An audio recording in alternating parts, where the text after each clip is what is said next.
আপনি আপনার বাপ-দাদার সম্পত্তি বা যা আপনার যে পরিবারের যে সম্পত্তিগুলো আছে, সেই সম্পত্তি যদি আপনাদের স্বর্ণালঙ্কার থাকে, আপনি আপনার ভাই, বোন, চাচা, চাচী মানে যারা আছে আত্মীয়স্বজন সবার মধ্যে কীভাবে মাত্র ১ ক্লিকেই আপনি ভাগাভাগি করতে পারবেন। চলুন আমরা সম্পূর্ণ প্রসেসটা দেখে আসি। প্রথমেই আপনাকে যেটা করতে হবে যে একটা সরকারি অ্যাপস আছে, সেই সরকারি অ্যাপসটা আপনাকে Google Play Store থেকে ডাউনলোড করে নিতে হবে। অন্যথায় আপনি যদি প্লে স্টোর থেকে সফটওয়্যার ডাউনলোড করে না পারেন, তাহলেও কিন্তু আপনি গুগল থেকে কিভাবে করবেন সেই প্রসেসটা আমি একটু পরে দেখাচ্ছি। সেজন্য আপনাকে যেটা করতে হবে, চলে যেতে হবে আপনার প্লে স্টোরে। প্লে স্টোরে যাওয়ার পরে একটি অ্যাপ ডাউনলোড করতে হবে যেটা সরকার অনুমোদিত। এইভাবে আপনি যদি আপনার সম্পত্তিগুলো ভাগাভাগি করে নেন, তাহলে কিন্তু কারোর মধ্যে কোনো ঝামেলা হওয়ার সম্ভাবনা নাই বললেই চলে। সে প্লে স্টোরে যাবেন, যাওয়ার পর আপনি এখানে লিখবেন উত্তরাধিকার। উত্তরাধিকার লিখে দেওয়ার পরে যেই অ্যাপটা চলে আসবে, আপনাকে এই অ্যাপটা দেখে তারপর আপনি ইনস্টল করে নেবেন আপনার মোবাইল ফোনে।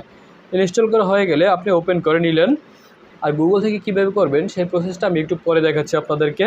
আপনি সফটওয়্যারটা ডাউনলোড হয়ে যাওয়ার পরে আপনি ওপেন করে নেবেন। দেন আপনি এখান থেকে দেখেন সম্পূর্ণ বিষয়টা এখানে কিন্তু দেয়া আছে। আপনি যে বাম পাশে যে 3 ডট মানে 3 লাইন পাবেন, এটার উপরে ক্লিক করবেন। ক্লিক করার পরে বিধি লেখা আছে, এখানে টাচ করবেন। টাচ করার পরে আপনি এখান থেকে সব কিছু আপনি একবারে পড়ে নিতে পারবেন, ঠিক আছে? একবার যদি আপনি পড়ে নেন, তাহলে কিন্তু সম্পূর্ণ প্রসেসটা আপনি বুঝে যাবেন যে আসলে কিভাবে সম্পত্তিটা ভাগাভাগি হচ্ছে। দেন আপনি আবার থ্রিলারে ট্যাপ করুন, এখন ক্যালকুলেটরে ট্যাপ করবেন। করার পরে দেখুন এখান থেকে আপনি স্বামী, স্ত্রী, পুত্র, মৃত পুত্র, কন্যা, আরও নিচের দিকে আরও আছে। আপনি এখান থেকে জাস্ট সিলেক্ট করে নেবেন। যে পাশে দেখেন জিরো আইকন আছে, জিরোর পাশে প্লাস আইকন আছে, প্লাসের উপরে চাপ দিবেন। দেওয়ার পরে 1, যদি 2 হয় 2 দিবেন, 3 হয় 3 দিবেন। জাস্ট স্বামী তো একজনই, জাস্ট এখান থেকে এক আপনি সিলেক্ট করে দিলেন। দেন আপনি তারপরে এখান থেকে পুত্র একজন সিলেক্ট করে দিলেন। মানে পুত্রতে একের অধিকও থাকতে পারে, আমি দিলাম 2, জাস্ট দেখানোর জন্য আমি দিয়ে দিচ্ছি। জাস্ট তারপরে হচ্ছে কন্যা, কন্যা দিলাম 2 জন। তারপরে দিলাম পিতা, পিতা দিলাম একজন, মাতা দিলাম একজন। তারপরে যদি দাদা হয় দাদার জন্য একজন দিবেন। তারপরে এখান থেকে দেখুন নানি আছে, সহোদর ভাই আছে, সহোদর বোন আছে, তারপরে সৎ ভাই, সৎ বোন, সহোদর ভাইয়ের পুত্র। তারপরে এখানে আছে আপন চাচা, যেমন আমি এখানে আপন চাচা দিয়ে দিলাম 2 জন। তারপরে মানে 2 দিয়ে দিলাম, 2 মানে হচ্ছে 2 জন। তারপরে আপন চাচার পুত্রের পুত্র। তারপর আপনার যেরকমের থাকবে জাস্ট আপনি এরকমভাবে সিলেক্ট করে নেবেন। সিলেক্ট করা হয়ে গেলে আপনি এখান থেকে দেখুন নিচের দিকে একটা আপনার অপশন দেখাচ্ছে, যেমন জমি শতাংশ। আপনি যদি এখানে ক্লিক করেন, দেখেন এখানে আপনি কত শতাংশ জমি আছে, ঠিক আছে? এখান থেকে আপনি সিলেক্ট করে মানে টাইপ করে দিবেন আর কি।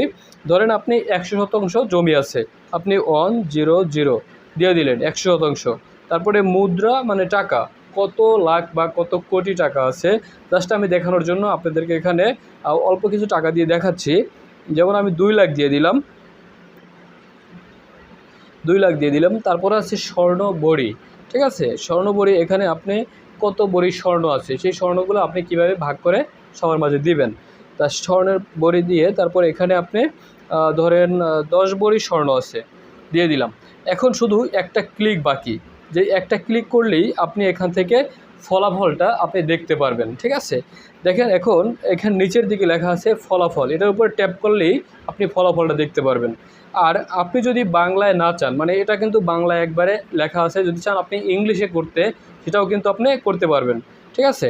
জাস্ট আমি ফলাফলে ক্লিক করে দিলাম। ফলাফলে ক্লিক করে দেওয়ার পরে দেখুন এখানে আপনার কিন্তু সম্পত্তি মানে যে বন্টনকৃত সম্পদের তালিকা আছে, সেগুলো কিন্তু আপনার এখানে পুরোপুরি দেখাচ্ছে যে স্বামী কত অংশ পাবে, জমিন, স্বর্ণ, টাকা কতটুকু সে পাবে, তারপরে পুত্র কতটুকু পাবে, পুত্র 2 জন কতটুকু পাবে, তারপরে হচ্ছে কন্যা 1, 2, মানে আমি যে 2 জন সিলেক্ট করেছিলাম এটা এখান থেকে দেখাচ্ছে। মানে সমানভাবে যদি কন্যা আপনার একজন যতটুকু পায়, দ্বিতীয় জনে কিন্তু ঠিক সেম অংশ পাবে, ঠিক আছে? এভাবে আপনি সিলেক্ট করে বের করতে পারবেন। তারপরে আপনি দেখবেন কিভাবে ইংলিশে আপনি এই সেম প্রসেসটা করতে পারেন। যদি আপনি বাংলায় না চান, ইংলিশেও করতে পারবেন। সেজন্য আপনাকে পিছনের যে আছে এখানে টাইপ করতে হবে। টাইপ করার পরে দেখুন আপনি ডান পাশে যে বিএন লেখা আছে, ঠিক আছে? বিএন মানে হচ্ছে বাংলা, আমরা সবাই সেটা জানি। এখানে টাইপ করবেন। টাইপ করলে দেখুন ইএন লেখা চলে আসছে ইংলিশ।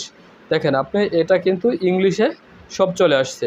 আপনি এইভাবে আপনি কিন্তু এইভাবে ইংলিশ সেট করে তারপরে আপনি চাইলে ভাগ করে নিতে পারেন জাস্ট একটা ক্লিকের মাধ্যমে। এভাবেই আপনি আপনার যে পরিবারের সম্পত্তি আছে আপনি ভাগাভাগি করতে পারবেন। সেম প্রসেসটা আপনি কিন্তু গুগল থেকেও চাইলে করতে পারবেন। কিভাবে করবেন সেজন্য আপনাকে গুগলে চলে যেতে হবে। দেন আপনি এখানে সার্চ অপশনে গিয়ে লিখবেন উত্তরাধিকার। উত্তরাধিকার লিখে দিলে আপনার যে প্রথম লিঙ্কটা আসবে সেই লিঙ্কের উপরে আপনি ক্লিক করবেন। ক্লিক করলে আপনাকে সরাসরি যে মানে তাদের যে সিস্টেমটা আছে সেই সিস্টেমটা দেখাবে। এখান থেকে আপনি উত্তরাধিকার বাংলা ক্লিক করে আপনি জাস্ট এখান থেকে সেম প্রসেস সিলেক্ট করে সব কিছু তার ফলাফল করে টাইপ করলেই আপনি টাচ করলেই আপনি দেখতে পারবেন রেজাল্ট। ঠিক আছে, এভাবেই আপনি চাইলে গুগল থেকে করতে পারেন, আবার প্লে স্টোর থেকে সফটওয়্যার ডাউনলোড করে আপনি করতে পারবেন। আপনি যদি ইউটিউবে দেখে থাকেন তাহলে অবশ্যই চ্যানেলটাকে সাবস্ক্রাইব করে দিবেন, আর ফেসবুকে দেখে থাকলে ফলো বাটনে একটা ক্লিক করে দিবেন।